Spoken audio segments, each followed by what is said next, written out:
Is the Federal Reserve Board making a real long-term policy change and finally putting attention to full employment? Or is it just a pandemic-linked shift that will eventually go away and send the Fed back to doing the bidding of the banks and the bond markets?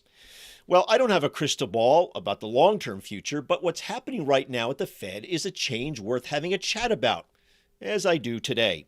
And keeping up with my laser focus on how workers are being hit in the pandemic and the economic collapse, I'm going to check in with what hotel workers are facing in the midst of the pandemic as their whole industry imploded into almost complete paralysis. This is Jonathan Tassini, and it's great to have you on our show for September 9th, 2020. Our major sponsor, as usual, is the American Postal Workers Union, which fights for dignity and respect and good wages for its 200,000 members and retirees, and 2,000 private sector workers as well. And of course, we always remind you that there are two ways you can help this show. One is, if you've been listening to the show as an audio podcast, please go over to YouTube and subscribe to the show, even if you may not watch it as a video product. Your subscription helps us build the audience and spread the word through the video show. We'd really appreciate it.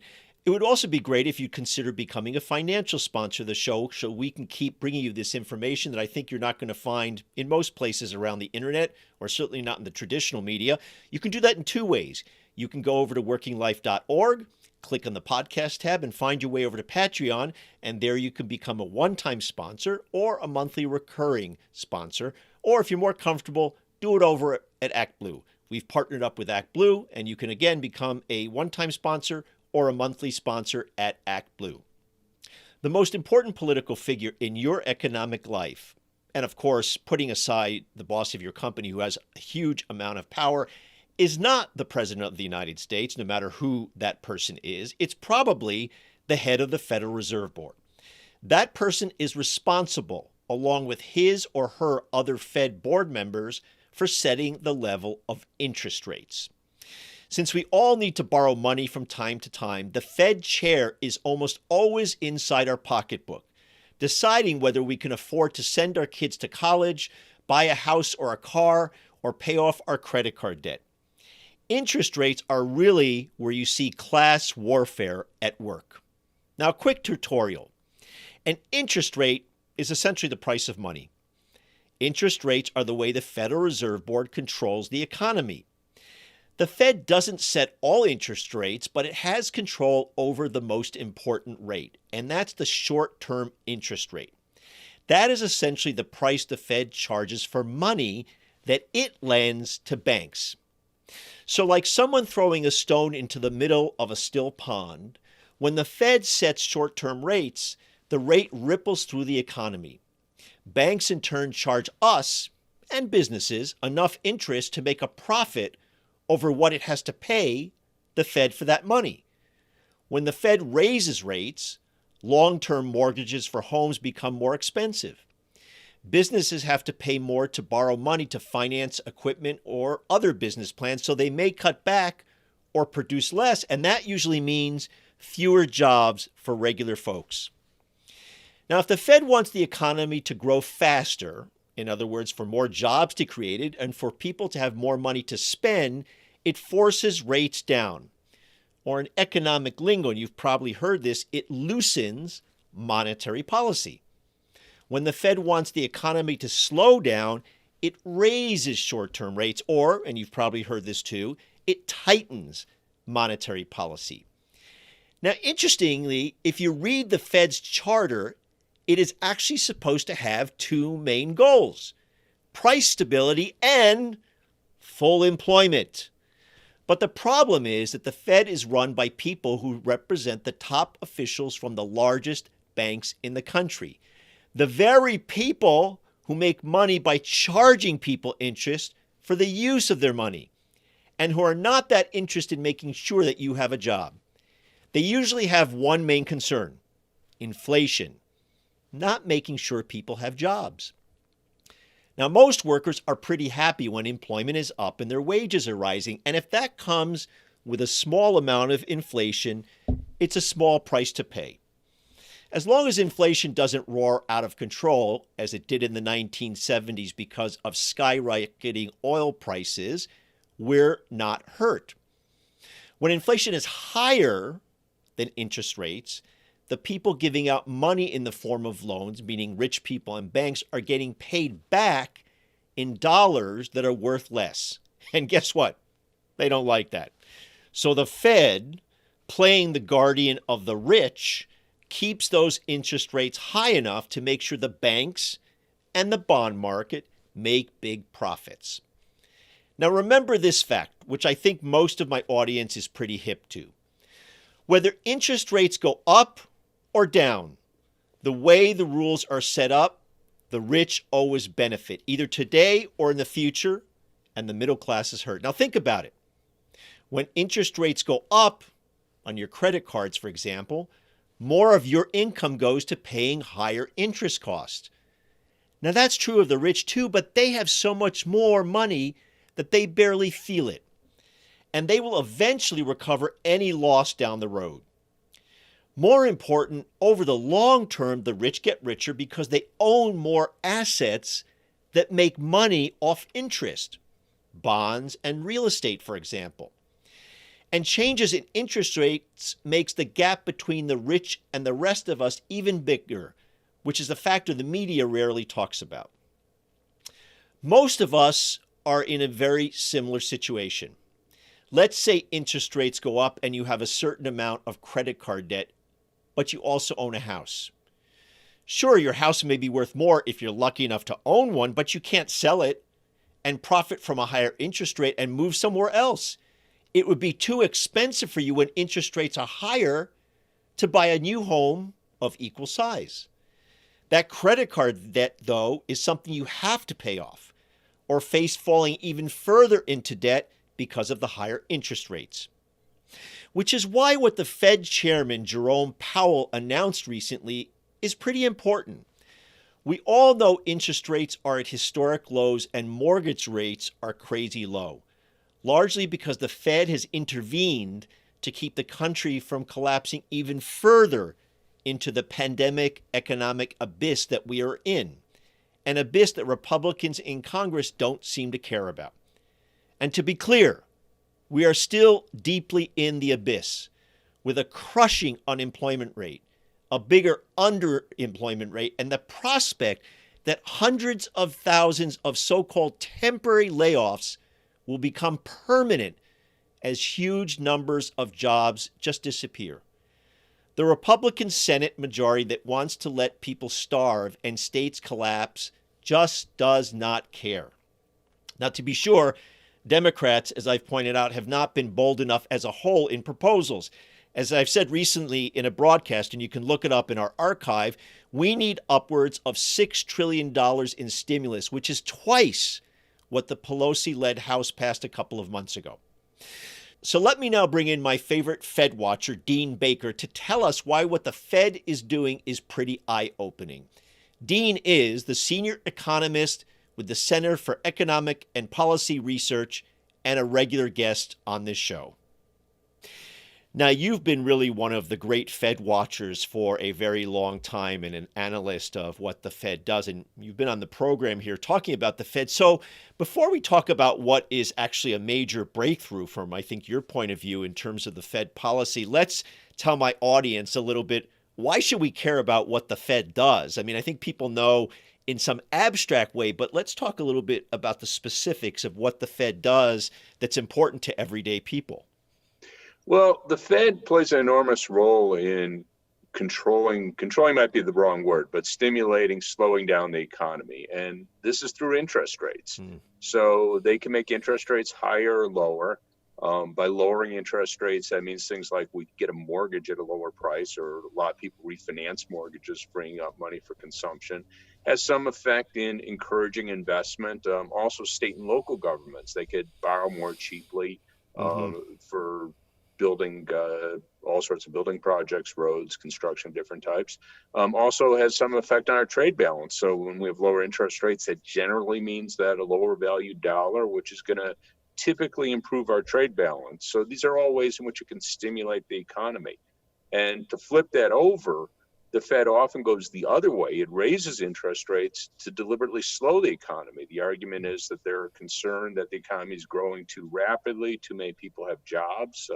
I'm putting that crudely, but that's in effect the story, which means workers have more bargaining power, driving up wages, and that could lead to inflation.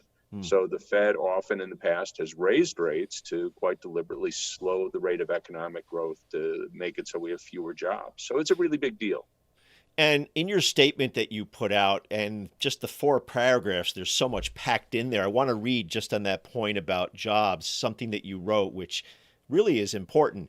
Unnecessary rate hikes prevented, and I'm going to underscore this, millions of workers from getting jobs, while higher unemployment denied tens of millions of workers the bargaining power needed to secure wage increases. So speak a little bit about that. Yeah, this is, people, I have obviously talked about the Fed much over the last 3 decades, and sometimes people think I'm being a conspiracy theorist. This is exactly what they would say. Well, I shouldn't say exactly in the sense they would use different words, but they would not quarrel with what I would say, that they often have been in a situation where they've raised interest rates to slow the economy, slow growth, meaning that there'll be fewer jobs. And there are 2 parts of that story, obviously. One is millions of people having fewer jobs. That's a really, really big deal. But on top of that, in a weaker labor market, workers are less able to secure wage gains. And we've seen that again and again and again. So one of the things that's had been good, I would say, in the economy and say the last 3-4 years before the pandemic hit in a big way is that we started to see a tighter labor market and workers were able to secure wage gains above inflation. So that doesn't mean everyone was great or anything, but the point was things were going in the right direction. And that was a really big deal. And that was because the Fed had not been more aggressive in raising interest rates and slowing the economy. And the second part that you point out in your statement related to that, and this is an important point you make in the context of us dealing with the whole question of racism in the country at this very moment. You write, Fed policy has been a major factor in the growth of inequality over the last 4 decades. Blacks, Hispanics, and other disadvantaged groups have been the primary victims of this policy. Yeah, that's exactly right. So when you talk about raising interest rates, disproportionately, the people who are losing their jobs are those who are disadvantaged in the labor market. So that means blacks, that means Hispanics, that means people with less education, that means people with prison records. So the great thing when you get the opposite, when you get a tight labor market, is that maybe employers want to discriminate, but they don't have that option. So maybe they'd rather not hire a black person, but that's the only person coming through the door. They don't want to hire people with prison records, but that's who's coming through the door. So it really makes a huge difference where you have a tight labor market where these disadvantaged groups, these groups that have been the victims of discrimination, have an opportunity to get work and secure wage gains. Okay, so now let's get to the moment of the news about what has happened. And I don't think I've ever seen a press statement from you that talks about the Fed that ends with, this is a very positive development. So what is it that the Fed, and especially the chairman, Jerome Powell, has said that makes you so excited? Well, basically, he's totally shifted courses. I don't mean just with this statement, because there has been a progression. So it's not like this is a huge departure from past things that Jerome Powell has said. But he's shifted the Fed's focus to say, look, we have to focus on securing high levels of employment and recognize quite explicitly that unemployment disproportionately affects African Americans, Hispanics, disadvantaged groups. If you said this back 3 decades ago, most economists will have looked at you blank faced, like, what are you talking about? You must be from Mars. That idea just was not accepted. And here it is, the Fed chair quite explicitly is saying this. And what's interesting is, and you'll correct me if I'm wrong about this, from my little bit of knowledge about the Fed, actually making sure that unemployment is as low as possible is part of what the Fed is supposed to do. I mean, they're supposed to focus both on full employment and price stability, but that full employment has almost got lost, at least in the past, on the part of other chairpersons at the Fed, right? That's exactly right. And this was brought home to me. I had a meeting back in 1994, I remember, with Alan Blinder and Janet Yellen. Both were members of the Board of Governors at that point. And that was before Yellen was chair, of course. And both were, liberal economists. I knew them a bit, and that was probably, why we had the meeting. There were some other people. But anyhow, at that point, I knew the Fed was about to start to tighten interest rates because the unemployment rate was dropping and it was hitting levels around 6% at that time, which was thought to be, by the mainstream of the profession, as low as it could go without triggering inflation. And I was trying to make the case with Blinder and Yellen that you could let it go lower, let the unemployment rate continue to fall. You don't have to raise rates. And I remember I was pressing Blinder on this, and he was saying, "Oh, I'm not convinced. I think inflation will start to rise." So I said, "Well, what's the harm in seeing? Why don't you let it fall, let the unemployment rate fall, and see what happens? Because I know what the models show. He obviously knows, very good economist. It shows inflation would rise very gradually. So what's the big deal? Inflation goes from 2 to 2.5%. There's no evidence. His own work shows there's no evidence that's any big deal. So I said, what's the harm in doing that? And he said, well, the Fed is an institution that's committed to price stability. And I said, well, the Fed's an institution that's committed to 4% unemployment because that's what the law says. That's and then he goes, oh, no one takes that seriously. and then I said, well, you don't have to take the commitment to price stability seriously. And then he goes, yes, I do. Right. And that just said it all. Because again, I'm not knocking Blinder at all. He's a good person. He's a liberal economist. He probably shares the same view that you and I have, like to see people have jobs. But he said, no, I'm at the Fed. We're committed to price stability. So I think that just speaks volumes about this shift over the last quarter century, that now we have the Fed chair quite explicitly saying, we're committed to trying to get the unemployment rate as low as possible. And let's just underscore that point about the price stability. What Blinder was essentially saying was that they're marching orders, if I can use that term, or they're much more attuned to what the bond market says, what Wall Street cares about, which is essentially the price stability part, not full employment. Exactly. So, what he was saying, and here I'm, reading a little bit between the lines, but not too much. There would be consequences for him. I don't mean like he'll lose his job, but he'll be called on the carpet. Like, what are you doing, Mr. Blinder? If he starts to let inflation rise, whereas if he goes, well, we have 6% unemployment, that's unfortunate, but that's the best we could do. There's no consequences. Now, this is a little bit looking into the crystal ball because we don't know what the effect will be sort of 6 months or a year down the road. And as you point out in your statement, Congress has a lot to do in terms of stimulating the economy at this moment of incredible crisis.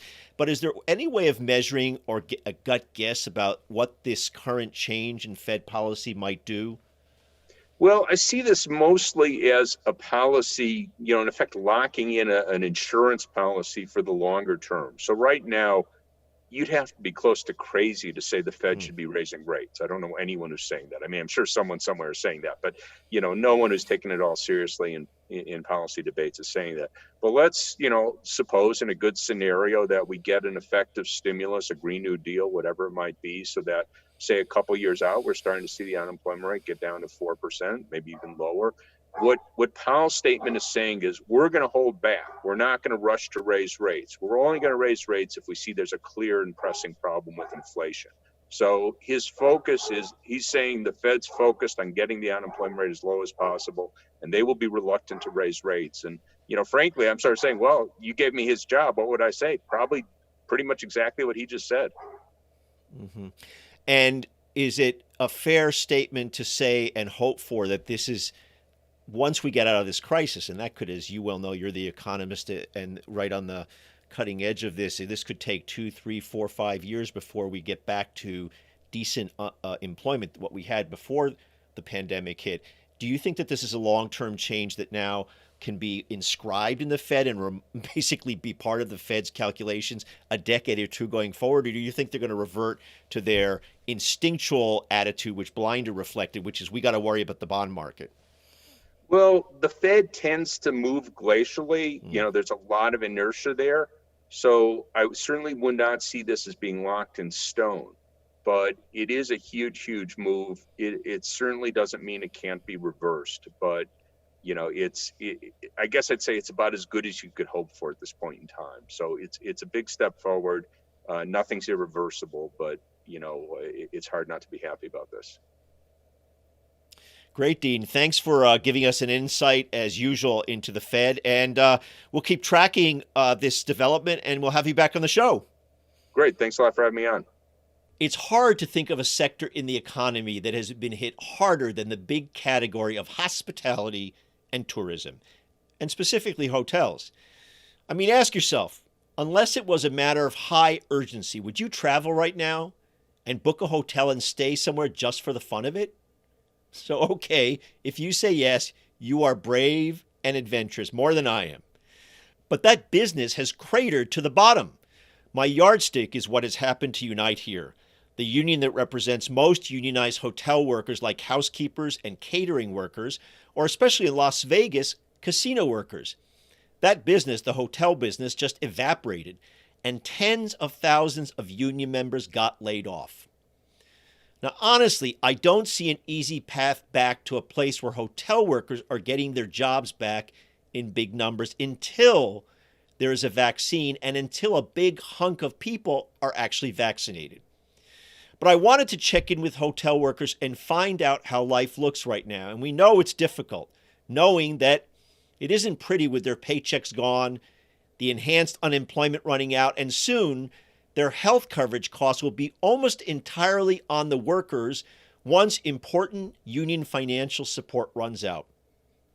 So what better place to take the pulse than the paradise of Hawaii, where, you might know, tourism is king.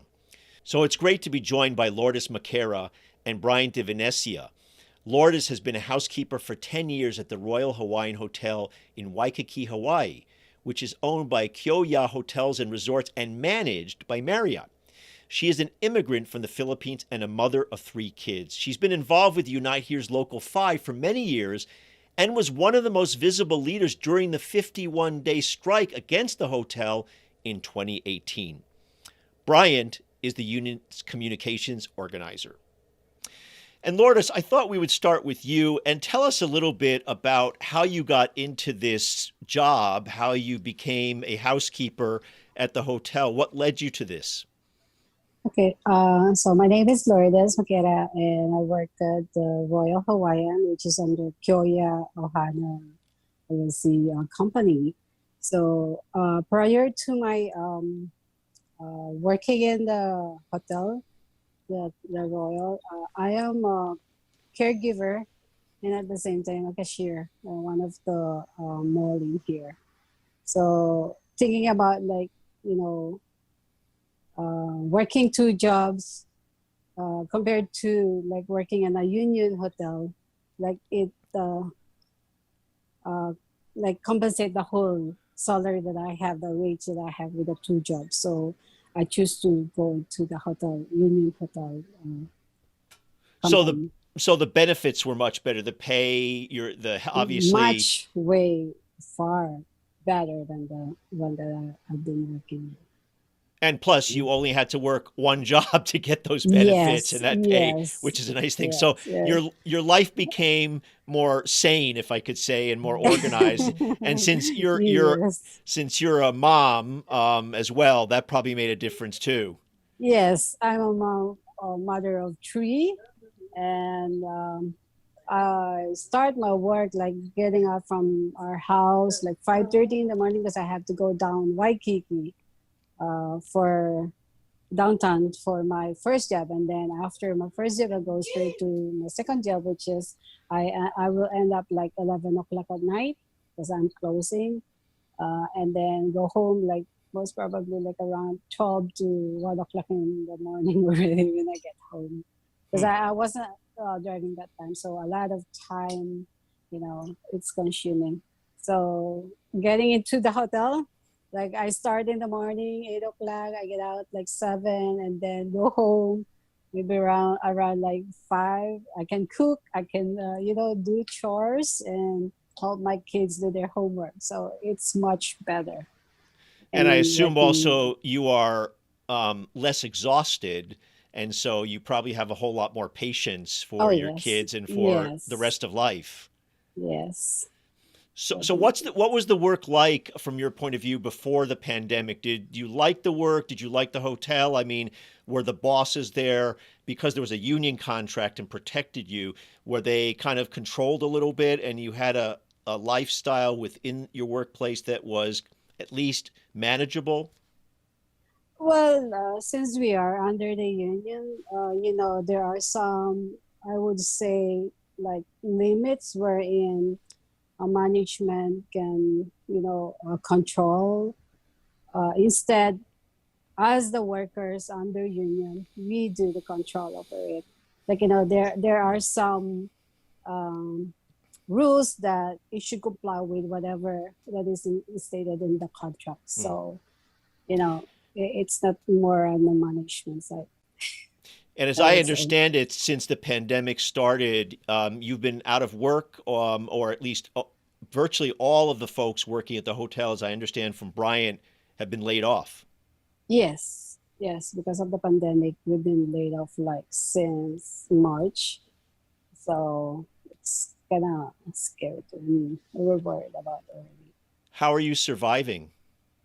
Well, right now we are under unemployment benefits we're receiving from the government, and still connected to the company, though it is, it looks like it's a temporary layoff, but it's a good thing that we're still, you know, under government's unemployment. So are you finding it harder, obviously, to pay bills and to make, ends meet? Yes, And yes. have you It's, faced a crisis in terms of paying rent, or just describe that in a minute or so? yeah. Uh, as of now, since we don't have the additional 600 already with our unemployment, and then we're about to run out of our medical, so we're kind of worried because, you know, getting into this phase wherein we have to pay for our own medical, which is either we're going to go on Cobra or we're going to go on another kind of medical plan.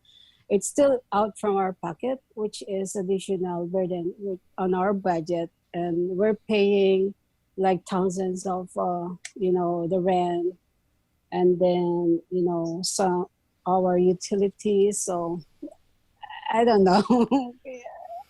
I really, it's really hard. It's really hard. Yeah, I can imagine. And so, shifting to you, Brian, if we take a step back and look at the big picture, give us a sense of what's happening to your membership in Hawaii, and maybe because you're very obviously up on what's happening to Unite here throughout the whole country, what's happening to the situation for everyone, both in Hawaii and throughout the country for unionized hotel workers? It's difficult for all of us right now. This pandemic really impacted all of our members. I think it is up to 80% of the local five membership.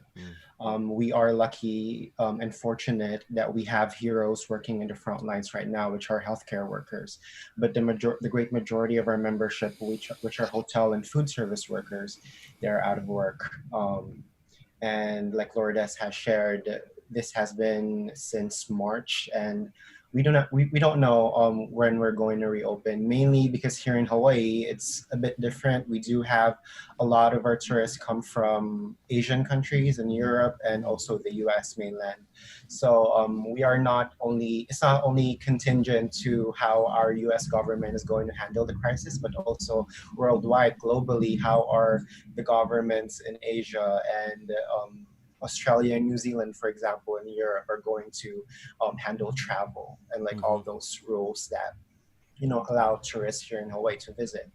Um, in terms of nationally, it is difficult because our members are a lot of food service workers, a lot of hotel workers. It is it is in this point of stillness. This COVID-19 really halted everything in a way that we cannot go back to work. And I know that states are doing everything very differently in terms of unemployment, about healthcare, but our members are worried. We do not know when we're going to get our healthcare coverage. And it is appalling to worry about healthcare in the middle of a pandemic. Like Lourdes shared, we as Local 5 were able to extend our healthcare coverage to most of our members until end of September using our own money. But we can only do so much, so we're hoping that both our government leaders and our employers will do more to help our members, because we run the economy. Our workers here in Hawaii are the gears that run the industry. Mm. So, we hope that they need to step up for us. So let me just underscore what you said, Brian, and ask you to clarify, because I think when you talked about healthcare, what you meant was when folks are working, the Mhm. employer contributes into the healthcare and the health and welfare fund, and that's how Correct. members get their coverage. When folks are not working in this way, they're not contributing because each contribution comes from members' work essentially. So the local, both locally and nationally, is taking money out of its own treasury to cover that cost to make sure people are covered. Is that how it's working? Right now, I only know about Local 5. I'm not Okay. sure about the other locals. But yes, Local 5 use our own trust fund benefits that was both have contribution from employers and our own members. But that was funds that we built over decades that we're using for a couple of months to pay Mm. for our workers' healthcare insurance. So it is hard. It is hard for everyone. And obviously, there's a limit to that, how much money the local has to support 12,000 members, 9,000 of whom are out of work, right? Correct. Yeah. And again, our income as a union is significantly reduced because our members are out of work. And one other question to you, Brian, before I go back to Lourdes. Um, when you think about reopening, part of it relates to how, as you point out, governments are going to react. If quarantines are lifted, travel restrictions are lifted, but also some of that has to do with the consumer's own comfort level and Correct. willingness to travel. Now, one thing is, how do you get to Hawaii? They have to fly mostly, right? So Yes. people have to feel comfortable flying on airplanes. But to your point and to your industry, people have to feel comfortable going into a hotel. So one of the things I noted is that both the union required and requested and demanded way back in March when the pandemic started that the industry really institute some sort of new protocols inside the hotels. And now I saw on Marriott's website they've instituted some new protocols as well in terms of cleanliness, making sure things are sanitized. Is it your sense that that stuff is enough and that it is going to attract people to come back quick enough? Hmm. Lourdes can share more because we were able to do safety inspections in our hotel. We've been pushing this. Just for a quick background, Hawaii is the most isolated place in the world. And it could have been easier if our employers were more cooperative. But we've been having 3-digit cases every day, and we are a very small state. But we have been pushing our employers to have a more stringent safety protocols. We've been pushing safe hotel, safe Hawaii, because it needs to start with us. For our travelers to have that confidence that they're going to a place where they're not going to contract the virus, we Mm. need to make sure and we need to advertise our industry here to be the safest place to be. And we did not see over the last several months the plans for reopening from our hotel employers. So what we did is we actually organize our own safety inspections so we can see what's happening in each of our hotel properties. Hmm. And Lourdes can share what she's observed over the last inspection. Please go ahead, Lourdes.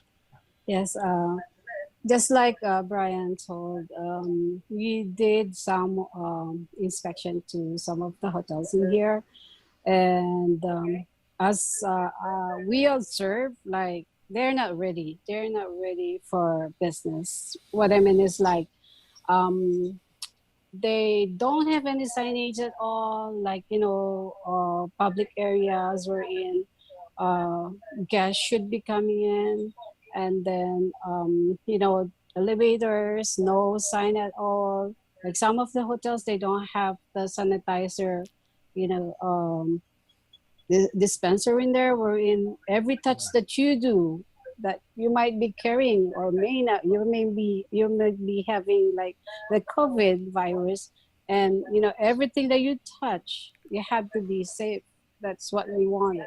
Uh, Hmm. so we observed that all the protocols that we've been asking from the management, like they are not complying it. That's why we're really serious about pushing on this inspection to make sure that everybody, and especially the workers, will not get contracted with this virus.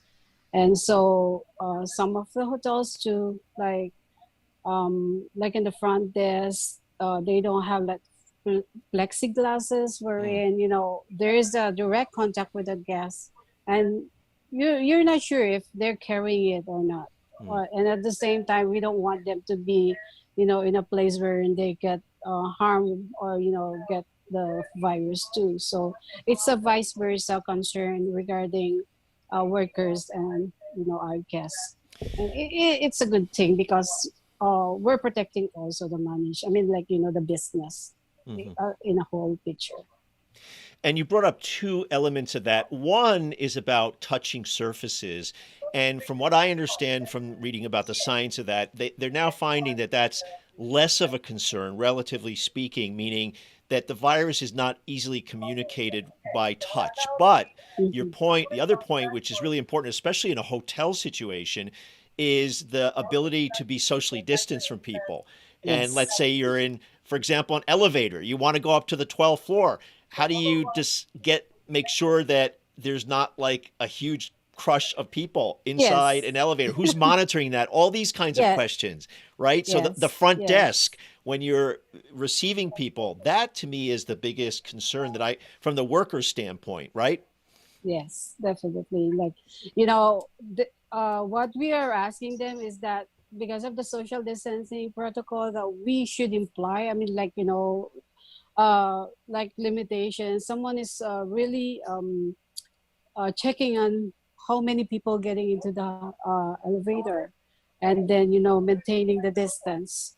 Those are the factors that considerations that we should take a look on it prior to getting to the start of the business. So until now, only a few hotels doing it, but not the whole thing that we are really asking from the company. So we're very, very serious about this, and we do strictly having, a continuous inspection in all the union hotels that we have.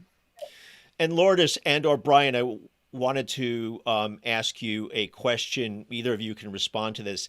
I did a segment, I believe it was last week, it may have been 2 weeks ago, about the pressure that workers are feeling on the part of employers to go back to work, even if they're not feeling well, even if they're sick. And because we don't have in this country actually paid sick leave, which I think is crazy because the rest of the world or most of the sort of advanced countries have it, people are being forced to go back to work.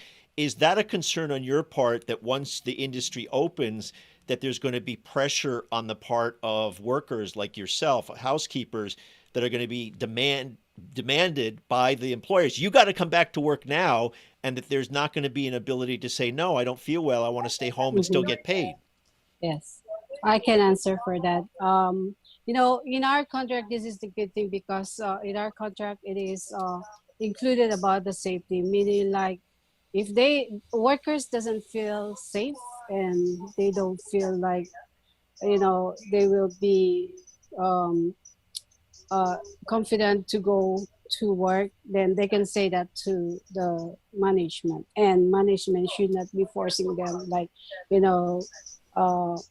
I called you and you should come to work. No, if there are scenarios wherein a worker can see that they're not safe, then they should be respected on that decision.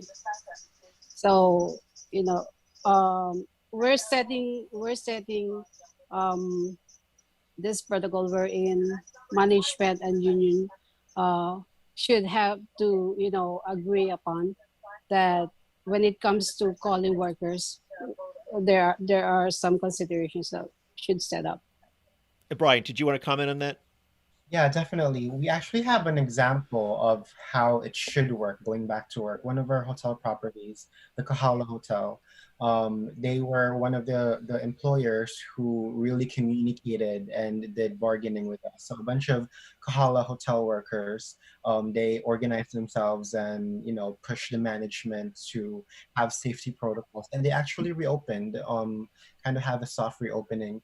And what they did is every department of the hotel, they had a safety committee for each department. So because hotel workers are the expert in what it's like to work in a hotel, and they know what it's like to have a safe workplace.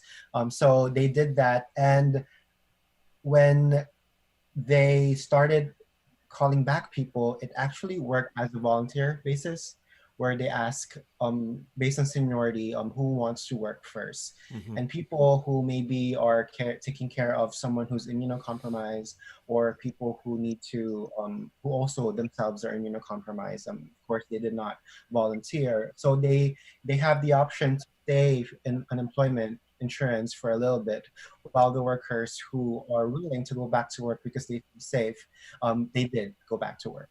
So, again, what Lourdes shared, they know what it is like to be in a safe workplace, because we can see huge lobbies with signs, plexiglass. Yeah, those are amazing. But the back of the house, we have limited space in their locker rooms. Our telephone operation offices are very small and cramped. Elevators, I guess, again, are another example. And even clocking in, for example, we use fingerprints to clock in, right, Lourdes? And if there's a machine where every hundreds of workers in one shift touch, and there's no hand sanitizers, I mean, again, touching surfaces are a bit, we don't know a lot, but it is a scare for a lot of workers, knowing that hundreds of folks touch that machine. Why will I do it? So yeah. Lourdes, thank you for sharing that. That's an amazing insight. Yeah. And Lourdes, let me ask you, as we start to wrap up the conversation, obviously, as you expressed before, the financial pressure on you is tremendous. Talk a little bit about your coworkers, your friends. I assume you're hearing similar stories from many of the people you work with. Yes, because I am a leader also in our union, so we have this committee system, and most of our coworkers, they do refer to me, and then share their concerns too. So a lot of them is really worried because some of them say like, oh, our savings already running out soon, so we don't know what should we do. And then again, also with the medical. So,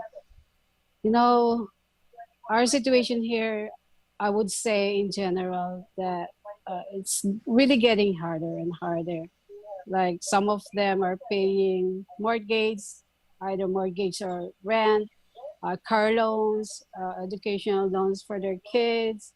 But I know that, for the educational part, I know government is doing something about it. But then, including their loans. So, and then their everyday living, which is, if we could do so much for them to help them. Anything.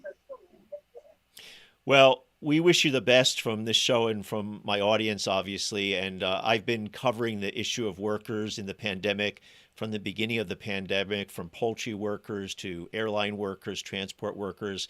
And please do come back on the show and update us and let us know how you're going. You're welcome to come back and update us anytime. And thanks for being on the show. Well, thank you so much. Thank you, Jonathan. That'll do it for this week's show. Thanks to my guests, Lourdes Maquera and Brian DiVenesia from the Hotel Workers, and Dean Baker from the Center for Economic and Policy Research. Our editor, as usual, is David Hebden. Our major sponsor is the American Postal Workers Union. You can help us in two ways. Go over to YouTube and subscribe to the show, the video show. That'll get the video show out there and about with lots of people. And become a financial sponsor of the show. And you can do that, as I've said before, in two ways.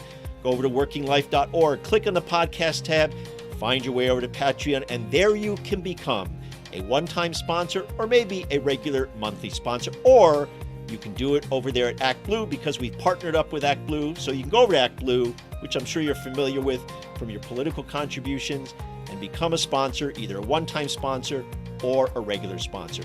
Thanks for tuning in. Look forward to having you back next week.